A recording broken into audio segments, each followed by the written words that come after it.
passo a palavra para o professor Tiago Simões, né, para a próxima palestra, fazendo a devida apresentação aí do meu grande amigo.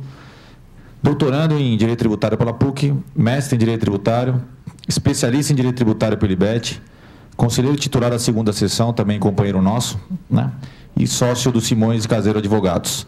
A palestra, Tiago, será a incidência de contribuições previdenciárias sobre a prestação de serviços em caráter intelectual e artístico, em caráter personalíssimo, que a gente sempre fala, né, o lado previdenciário daquela leva de autuações de imposto de renda pessoa física que se iniciou há algum tempo já e que ainda gera um tanto de controvérsias no Conselho Administrativo de Recursos Fiscais. Por favor, Tiago, vontade.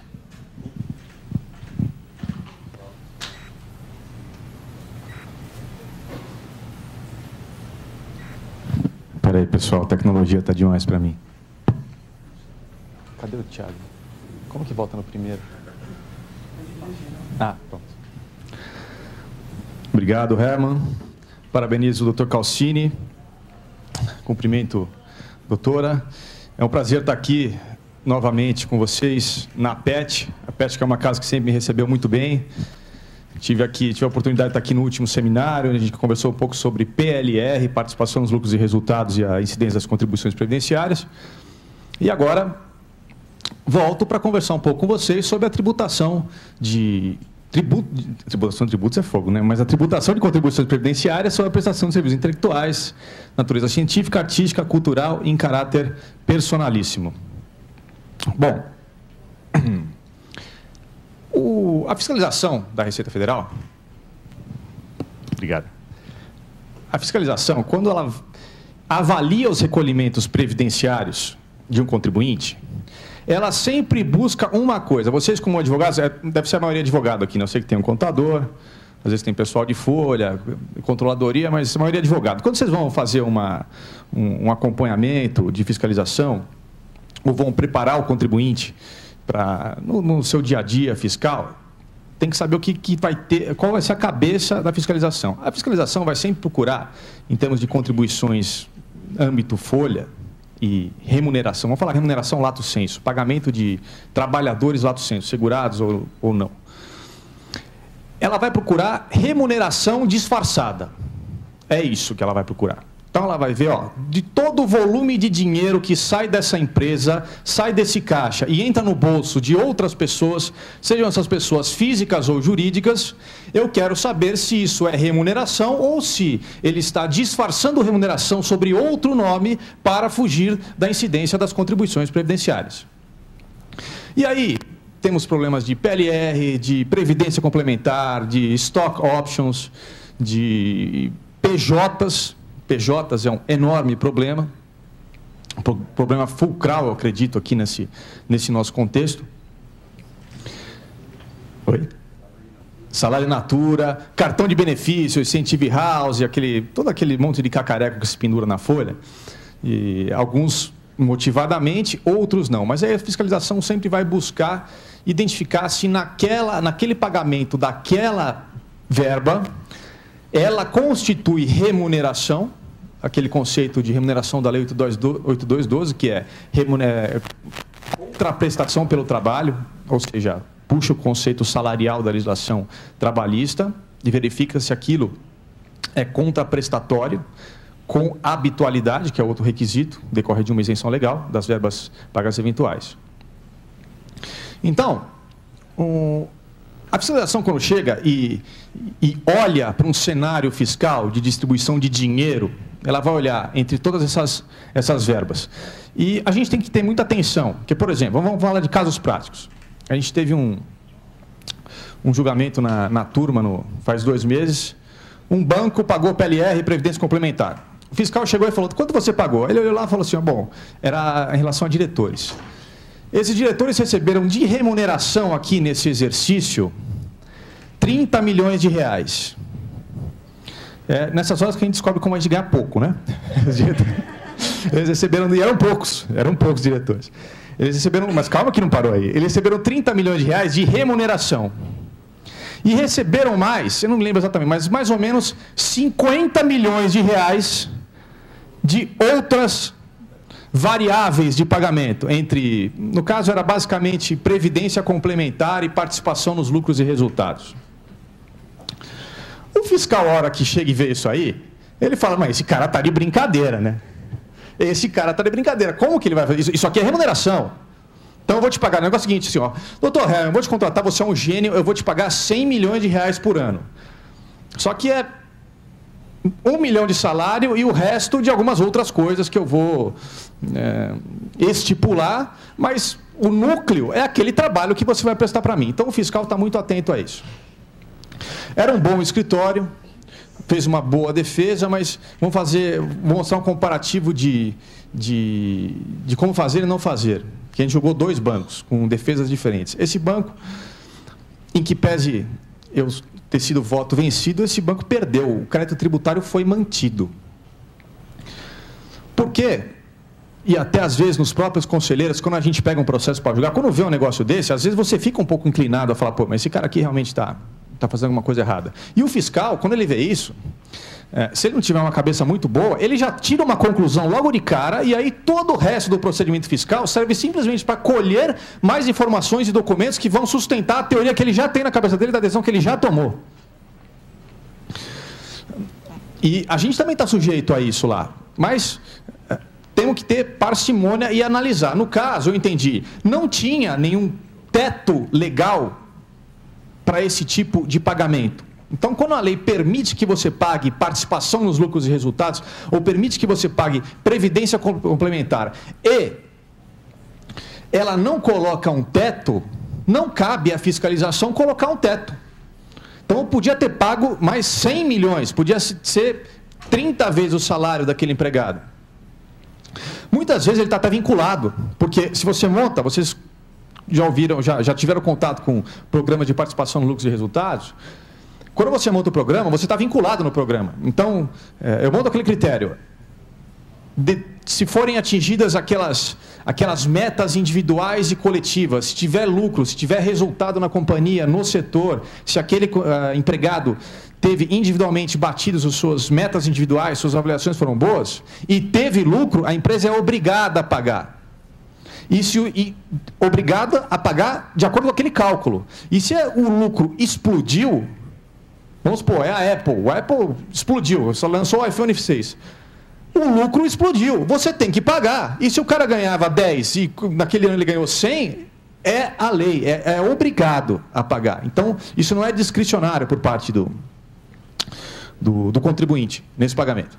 Mas esse contribuinte, infelizmente, não logrou o êxito. Trouxe todos esses argumentos. E um outro caso análogo, um outro contribuinte defendido por um outro escritório, esse era igualzinho, só que ele trouxe, e você vê como que no CARF a gente olha elementos de fato. Ele trouxe um estudo, pegou uma auditoria, KPMG, ele trouxe um estudo de mercado, ele falou, esses caras aqui, ó, se for o CEO, o diretor jurídico, o diretor de RH, diretor de XPTO, a remuneração de mercado média dele é essa aqui. Esse cara ganha 20 mil, esse cara ganha 15, esse cara ganha 60 mil. E ele montou uma tabela e mostrou para os conselheiros, ó, tá vendo? Esses cargos todos aqui têm uma remuneração média de mercado que é essa. O que foi pago pela empresa? Foi essa, uma terceira coluna. Era mais do que remuneração de mercado. Ou seja, o excedente realmente não era remuneração.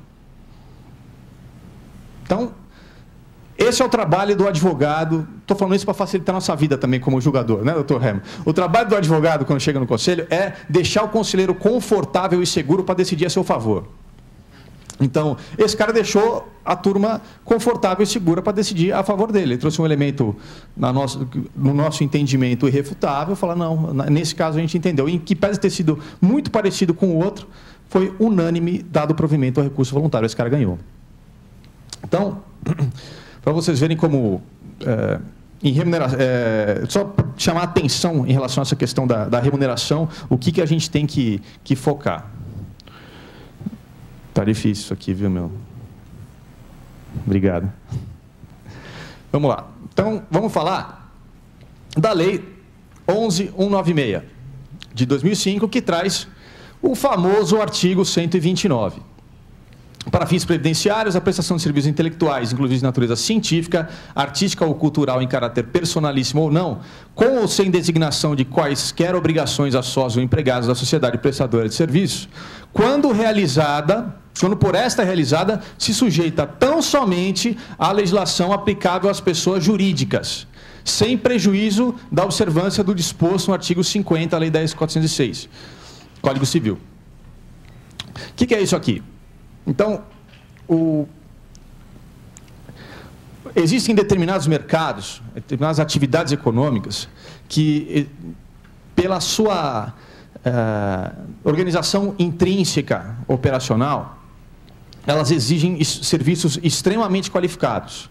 Então, é o caso, por exemplo, empresas de tecnologia, é o caso, por exemplo, de emissoras de TV que produzem conteúdo artístico e cultural.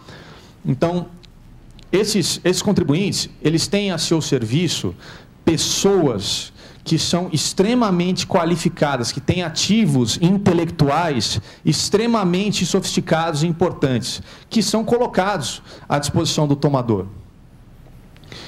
E, dependendo de como isso for colocado, isso pode ou não ser uma relação de emprego. Por exemplo, temos lá o Faustão. Doutor Wagner, Faustão foi autuado? Não, ainda não, tá bom. Doutor Wagner é um dos pais da lei, tá? Ele é diretor jurídico da Globo na época e participou de todo esse projeto. Vou me socorrer de alguns casos aqui. Bom, então, Faustão. O que o Faustão é para a Globo? Ele é empregado da Globo?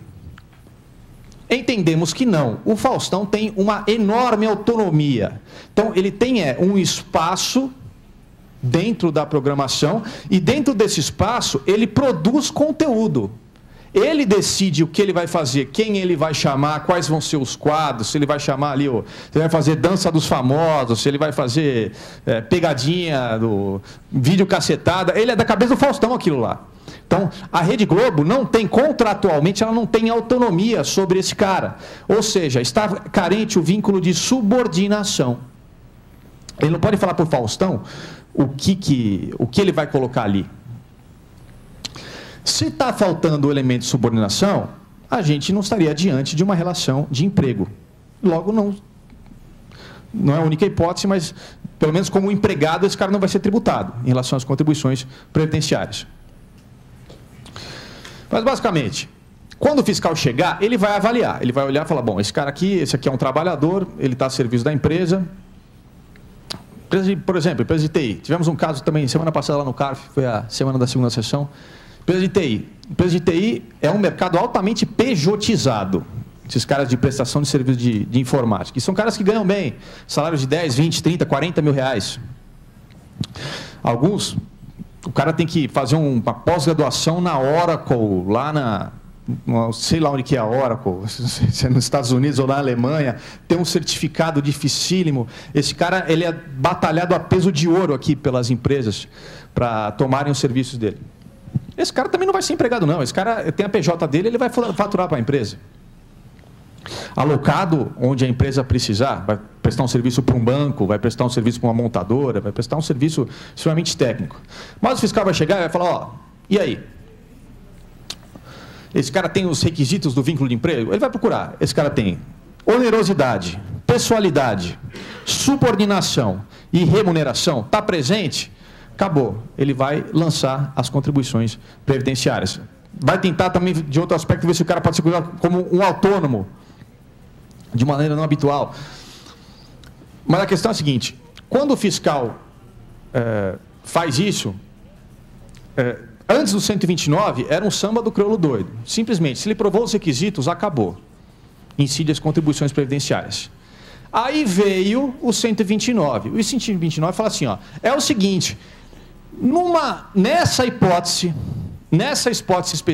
específica, onde os serviços forem científicos, intelectuais, artísticos, mesmo que estejam presentes os vínculos, os elementos do vínculo laboral, o tratamento tributário previdenciário a ser dado vai ser de pessoa jurídica, ou seja, ele recolhe como PJ, ele recolhe lá, se for um simples, ele está lá no simples, recolhendo a alíquota variável do simples, se for um presumido, ele está na alíquota do presumido.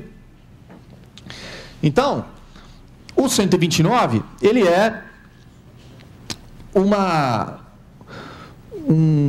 inovação, e aí nós vamos já discutir se a gente está falando de uma norma simplesmente prescritiva ou uma norma também interpretativa com efeitos pretéritos para afetar todas as relações jurídicas que foram travadas antes disso.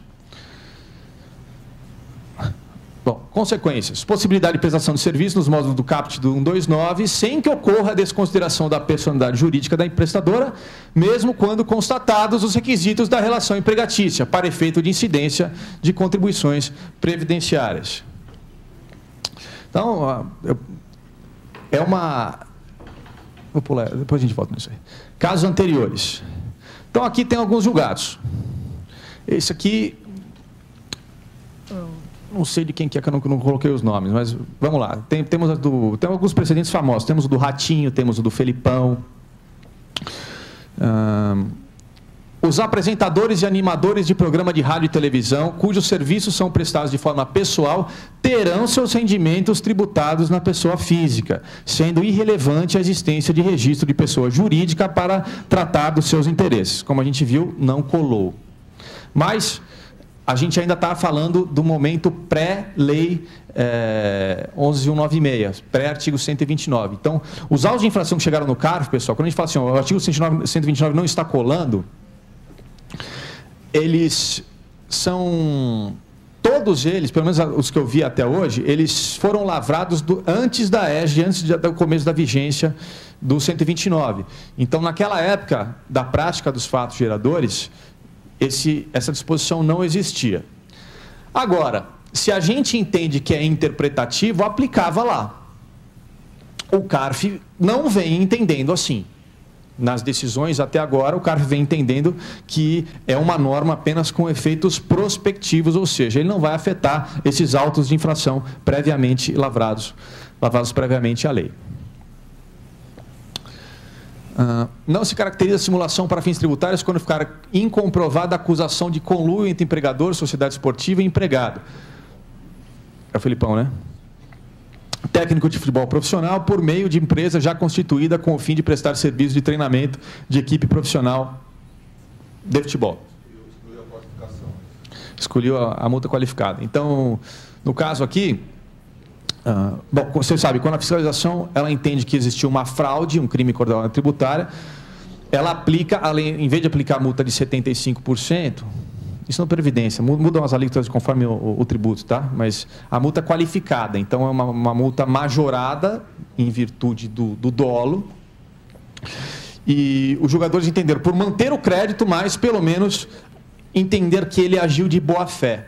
Então, já que ele não sacaneou, ele não precisará pagar a multa agravada. Justificativas da aplicação do 129. Primeiro, está na Constituição Federal, artigo 150, que é o princípio da livre iniciativa. As pessoas podem se organizar da maneira como quiserem para desenvolver os seus negócios jurídicos. O princípio da liberdade negocial e o princípio da liberdade de contratação. E autorização, artigo 966 do Código Civil. Questões controvertidas, a retroatividade. Então, essa questão, eu até entendo que não é uma lei interpretativa. Eu entendo que essa legislação, ela, de fato, mudou o status quo, mudou o ordenamento de maneira prospectiva. Antes, e muitos conselheiros entendem assim, conselheiros Carlos Henrique, da minha turma, está até escrevendo um artigo sobre isso, eu pensei que ia ficar pronto para eu ler antes da palestra, mas não ficou, que é um excelente conselheiro, ele quase me convenceu a mudar totalmente de ideia em relação a tudo isso, mas ele entende que mesmo com o 129, mesmo depois do 129, prevalece a legislação previdenciária e a CLT. Se existirem, naquele caso, e é caso a caso que tem que ser analisado, existirem elementos que demonstrem os requisitos da relação de emprego ou uma relação de autônomo, de contribuinte individual, independente disso, não vamos aplicar quer dizer, considerando isso, não se aplica o 129 e ele vai ser tributado regularmente. Eu não concordo com isso, justamente porque, senão, o 129 não serve para nada. Para que tem o 129? Então, não, mas é uma interpretação que... mas é assim de PJ, a não ser que estejam presentes os requisitos. Mas isso é justamente o contrário do que a lei fala. Então, mas são as duas posições existentes e a gente tem que considerá-las. Bom, o julgado aqui sobre a irretroatividade. Aplicação de lei superveniente ao fato gerador, ausência de caráter interpretativo. Inaplicável 129 a fato geradores pretéritos, uma vez que dito dispositivo legal não possui natureza interpretativa. Incabível aplicação, artigo 106, pois a retroatividade benigna, é aquele da retroatividade benigna, diz respeito às infrações e suas penalidades, ao passo que o fato gerador deve seguir as determinações do artigo 144 do CTN. E nosso entendimento aqui, não houve, eu falo nosso, mas estou falando eu, mas talvez acompanhado do Dr. Hermann, por exemplo, sei que acompanhado do Dr. Wagner, não houve modificação da natureza dos serviços intelectuais. A intenção do legislador foi esclarecer situação pré-existente, saneamento de lacuna legal. Isso aqui foi minha assistente que fez, não é meu entendimento, não. Meu entendimento aqui não é uma norma, não é, né, ela não é interpretativa. Vamos lá. Citar um trecho assim: segue-se que retroagem seus efeitos à data da entrada em vigor das leis que, interpretadas de modo adequado, de há muito mandavam dispensar às sociedades civis de prestação de serviços intelectuais tratamento fiscal previdenciário idêntico àquele que alcança as demais PJs. Aqui, posição do professor Roque Antônio Carrasco, que é extremamente pesada e respeitável. Eu acho que a maioria dos grandes juristas que foram convidados a escrever sobre esse tema concordaram com essa interpretação, em que pese eu ainda estar um pouco resistente a ela. Mas a doutrina vem caminhando para esse sentido, ao contrário do CARF. Você vê que CARF não bate muito com o doutrinador, né? Então, poucos são conselheiros doutrinadores, como o Dr. Hermann, né? Confrontação 229, decreto 3.048 da Previdência Social. Vamos a ele. Regulamento da Previdência. Artigo 229. Deixa eu pegar aqui. Aqui, no parágrafo 2º. Se o auditor fiscal da Previdência constatar que o segurado contratado como contribuinte individual trabalhar avulso ou sob qualquer outra determinação preenche as condições referidas no inciso 1 do caput, do artigo 9º, deverá desconsiderar o vínculo pactuado e efetuar o enquadramento como segurado empregado.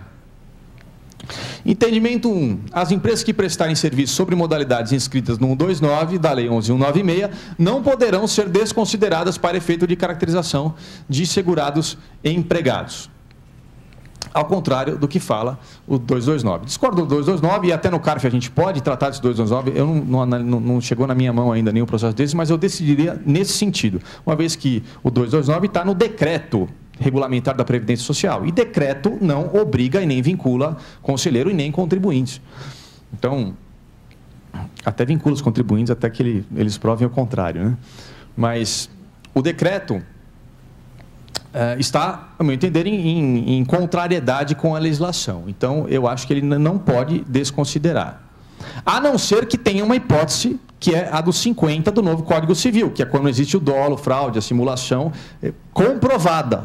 E aí sim pode ser desconsiderada a personalidade jurídica. Caso contrário, não. Porque é muito comum que, tanto em âmbito de fiscalização, quanto em âmbito de execução fiscal, direto, por exemplo, inclusão em polo passivo de execução fiscal, sem comprovar dolo, fraude, simulação, abuso de estatutos, etc.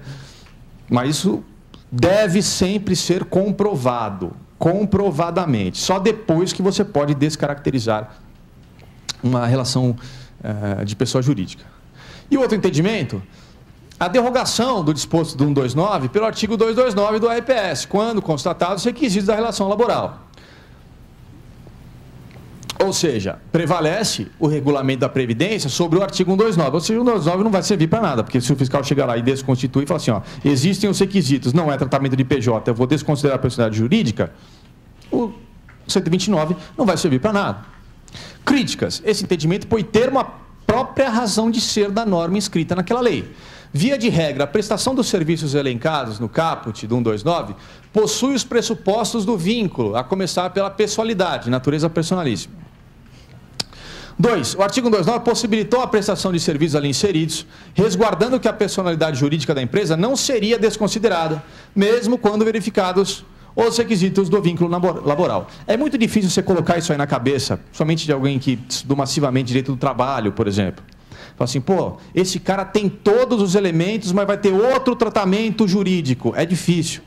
Para mim também foi difícil. Eu sou um cara de formação tributária, mas sou um cara de previdência, eu estudei muito direito trabalhista. É difícil a gente mastigar e digerir esses conceitos. Mas a questão é, a norma está posta. E, como diz o conselheiro Carlos Henrique, fala para a gente na sessão às vezes, conselheiro, a gente tem que olhar para a lei. Às vezes.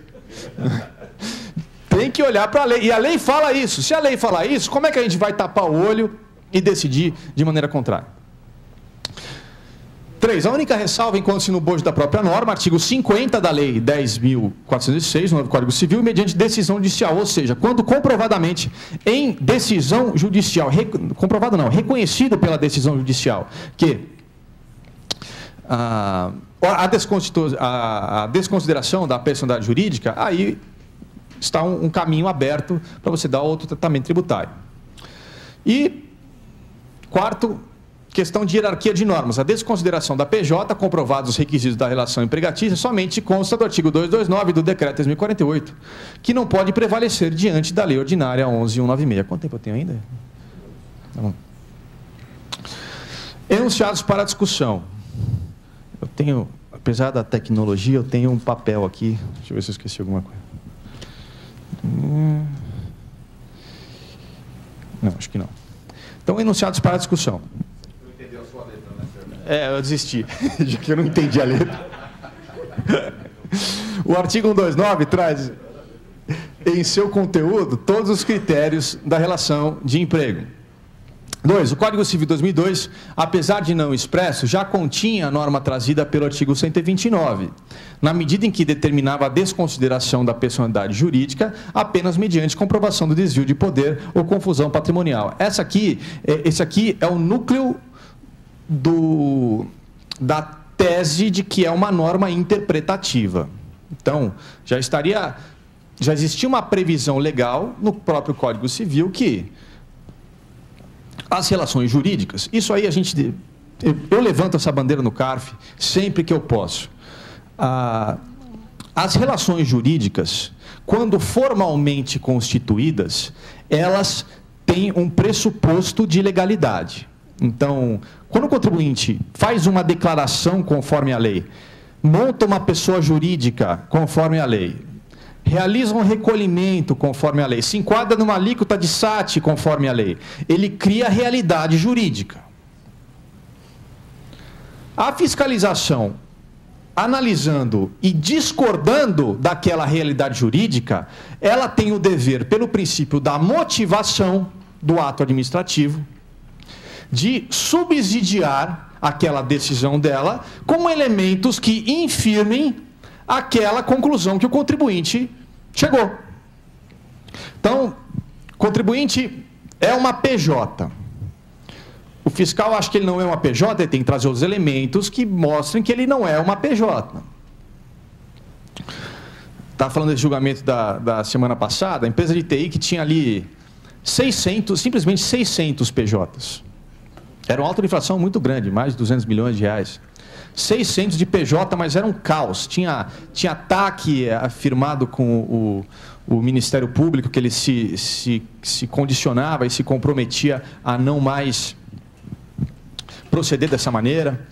Tinha crime, tinha boletim de ocorrência, tinha inquérito policial, tinha uma série de empresas onde a família inteira dos acionistas estavam espalhados, que controlavam as PJs, mas tinha assim, uma gama de elementos que cheiravam mal inacreditável.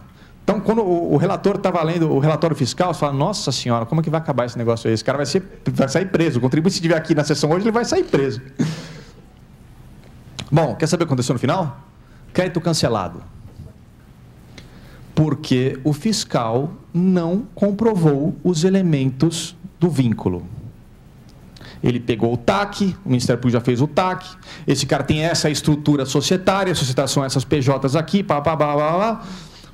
mas era um volume imenso, era um volume de 600 pessoas jurídicas. O que ele não fez? Ele deveria, por obrigação, pegar em relação à pessoa física Herman, que ele tinha subordinação, obedecia essas ordens, tinha a remuneração dele, tinha a habitualidade e tinha a pessoalidade. Ele alegou genericamente que 600 pessoas jurídicas tinham isso baseado em uma série de elementos. Está errado. Ele não motivou a decisão dele de desconstituir a realidade jurídica criada pelo contribuinte. Então a turma, num momento iluminado até, foi corajosa, foi unânime esse ponto aí. Decisão do Marcelo, da turma do Marcelo, relator Manuel, e 2 excelentes conselheiros, mas foi surpreendente. E foi o presidente que...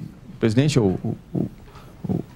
é um conselheiro fazendário que puxou a carroça ali. Falou, ó, realmente o relatório fiscal está viciado, absolutamente viciado.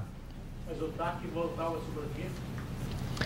O TAC é um TAC, depois de uma fiscalização de Ministério Público, do Trabalho e do Ministério do Trabalho, o TAC ele não reconhecia, mas ele se comprometia a mudar.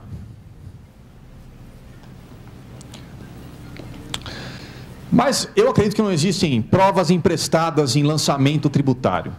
É naquele relatório fiscal que os elementos devem estar. Então, agora, existem outras situações. Ó. Tem muito caso desse aí, infelizmente, de escritório da advocacia. Escritório de advocacia, hoje menos, tá? Mas tem um monte de PJ pendurada em escritório de advocacia por aí. Depois a OAB fez uma nova figura societária do sócio de serviço, melhorou um pouco isso aí. Mas chegou uma auto-infração do escritório da advocacia lá.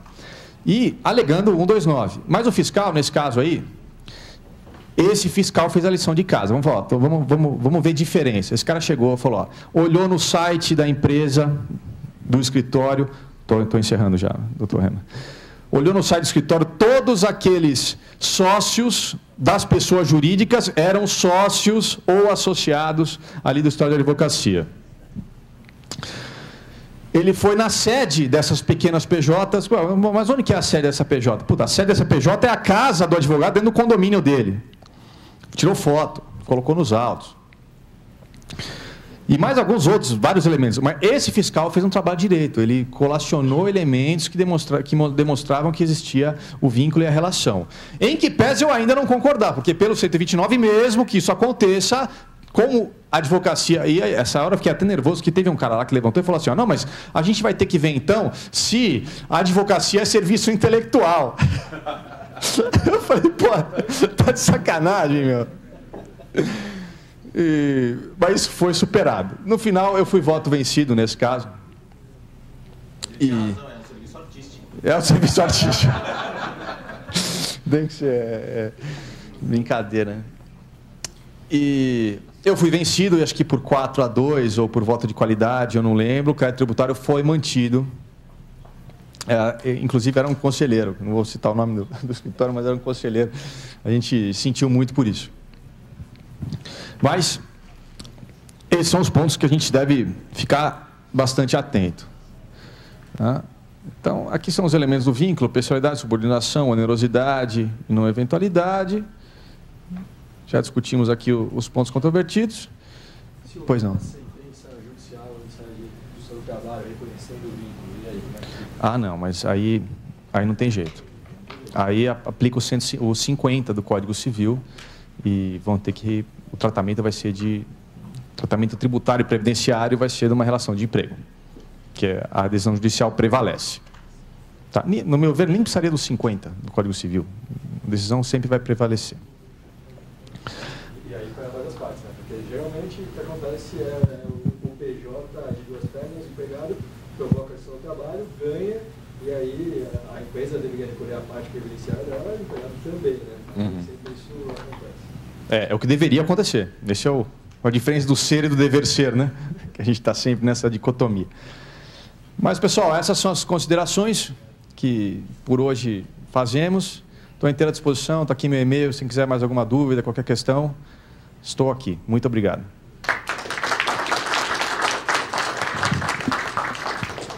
Muito obrigado, doutor Tiago.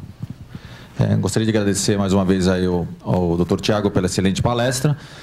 Vou fazer uma pequena consideração aí de 30 segundos em relação ao tema. Como eu fico nas câmaras, nas turmas de pessoa física, a gente analisa essa mesma questão sob o prisma do imposto de renda pessoa física. E, na realidade, o que me parece, inclusive, teve um congresso da segunda sessão, você lembra aquele, Tiago? Você chegou a participar? Né? Só de conselheiros de segunda sessão. Você faz uma pedrada no presidente. Isso aí com o doutor Luiz Eduardo, né? Que justamente me parece que a questão ficou na questão do caráter interpretativo ou não do artigo 129, quando na realidade o que nós tínhamos que nos preocupar como julgadores naquele momento era da existência ou não de pessoas jurídicas, né, com a nova visão da doutrina, da jurisprudência, da prevalência da substância sobre a forma. Ou seja, se a pessoa jurídica de fato existe, né, se os elementos próprios da relação de emprego se encontram ausentes, não há que se falar em lançamento na pessoa física, tampouco em lançamento de contribuições previdenciárias por parte do empregador, né? E aí também havia um desvio de discussões sobre a possibilidade da fiscalização de desconsiderar a pessoa jurídica com base sem atendimento aos pressupostos do artigo 50 do Código Civil, quando na realidade, e me parece que isso pouca gente tem discutindo hoje, o que a fiscalização faz é exclusivamente qualificar os fatos e age exclusivamente no que a gente chama plano de eficácia do ato jurídico, se atingir o plano da validade.